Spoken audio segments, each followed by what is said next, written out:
विभिन्न आउटसोर्सिंग कंपनियों के साथ साथ लोडिंग पॉइंट पर वर्चस्व को लेकर आए दिन होने वाली गोलीबारी, फायरिंग एवं बमबाजी की घटनाओं पर अंकुश लगाने के लिए धनबाद पुलिस ने अब कमर कस लिया है। इसी क्रम में बुधवार को धनबाद एसएसपी कार्यालय में डीआईजी सीआईएसएफ विनय काजला ने सभी एरिया क्षेत्र के जीएम एवं अन्य पुलिस पदाधिकारियों की मौजूदगी में एक अति महत्वपूर्ण बैठक आयोजित की। बीसीसीएल के विभिन्न क्षेत्र से जिला की हो रही लूट एवं चोरी पर पूरी तरह अंकुश लगाने को लेकर आने वाली समस्याओं पर विस्तृत चर्चा की गयी।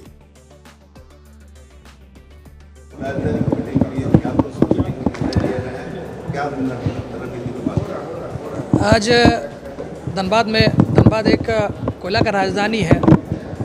कोयला को लेकर हमेशा यहाँ पे कुछ समस्याएं रहते हैं। आउटसोर्सिंग कंपनियाँ का कुछ समस्या रहती है, बीसीसीएल का कुछ समस्या रहती है, उसमें पुलिस का भी कुछ समस्या है, बीसीसीएल का है। ये सब का एक पहले सबके साथ एक सब स्टेक होल्डर के साथ आज एक मीटिंग यहाँ पे किया है। इसका मेन कारण यहाँ पे लॉ एंड ऑर्डर का स्थिति को ठीक रखने के लिए और धनबाद में एक सुचारू एनवायरनमेंट क्रिएट करने के लिए, जहाँ बीसीसीएल अपना काम, आउटसोर्सिंग कंपनी अपना काम अच्छा से करे, उसी को लेके एक अच्छा एक कोऑर्डिनेशन का ज़रूरत है। कोऑर्डिनेशन के लिए आज यहाँ पे सबको बुलाया, सबका समस्याएं सुना, पुलिस के क्या क्या एजेंडा है लॉ एंड ऑर्डर को ठीक करने के लिए। हम लोगों का भी कुछ पॉइंट हम लोग बीसीसीएल और आउटसोर्सिंग वाला और सीएसएफ को हम लोग दे दिया, उन लोगों का भी समस्या सुना। ये इस बार हम पहली बार मीटिंग किया है। अभी इस टाइप का मीटिंग हम लोग बार बार करेंगे, थाना लेवल पे और एसडीपीओ लेवल पे भी इसे मीटिंग करेंगे। इसका मेन उद्देश्य है कि पिछले 2 महीने में कुछ आउटसोर्सिंग के जगह पर वर्चस्व को लेके कुछ लड़ाई हुआ था। इस लड़ाई को ख़त्म करना और धनबाद का विधि व्यवस्था को और बेहतर करने के लिए हम लोग आज मीटिंग की है। मुख्यतः बेसिकली बीसीसीएल का और आउटसोर्सिंग कंपनियां का जो भी समस्या है, उन लोगों का एरिया स्पेसिफिक 12 एरिया का जीएम और 12 एरिया में काम करने वाला आउटसोर्सिंग कंपनी लोग आया हुआ था। उन लोगों का समस्या का हम लोग नोट डाउन किया है। स्पेसिफिक इन लोगों का कुछ समस्या है, कुछ सामूहिक समस्या है।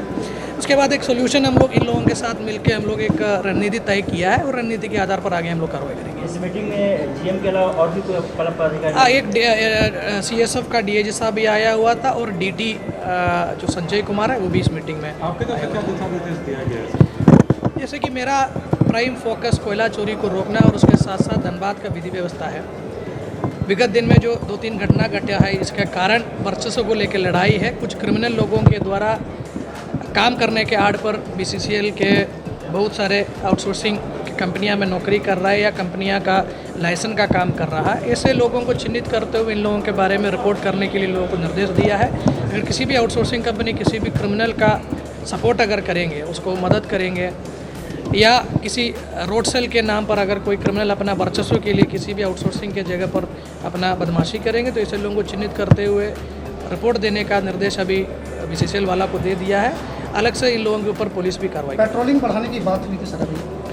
जैसे कि बीसीसीएल का कहना है कि कुछ जगह पर इन लोगों का पेट्रोलिंग बढ़ाने का ज़रूरत है, लेकिन पुलिस का काम पूरा धनबाद में पेट्रोलिंग करना है। बीसीसीएल का भी अगर अलग से पेट्रोलिंग करने का ज़रूरत है तो इन लोगों के पास सीएसएफ तो है ही है, सीएसएफ अपना पेट्रोलिंग करेंगे और उसको सपोर्ट करने के लिए, थोड़ा मदद करने के लिए हम लोगों का भी पेट्रोलिंग रहेगा। कुछ ऐसे लोगों को चिन्हित किया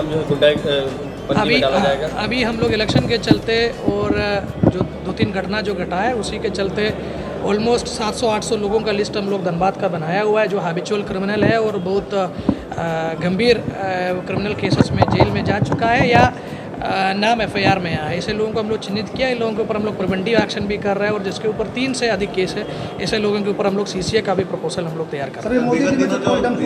अभी आप लोग खुद देख रहा है, जहाँ भी कुछ लॉ एंड ऑर्डर इश्यू अभी हुआ है, हम लोग एफआईआर करके हम लोग अभी कड़क कार्रवाई की है, उसी के चलते अभी शांत है।